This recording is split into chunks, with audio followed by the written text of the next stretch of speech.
guys, magluluto tayo today ng chicken feet. Let's go!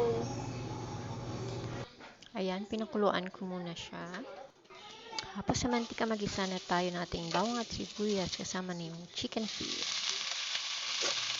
Tapos halu-haluin lang, gisahing mabuti at lagyan natin ng soy sauce.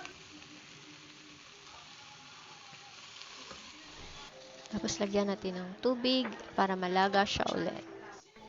Timplahan na natin ng pampalasa, oyster sauce, at konting sugar. Then, halu-haluin lang. Tapos, maglagay din tayo ng laurel at saka suka.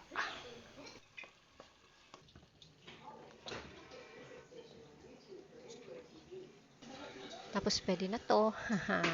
Maka mommy grease lang ang peg. Kung gusto nyo, pwede nyo din lagyan ng sili para mas maanghang. Ayan guys, thank you for watching.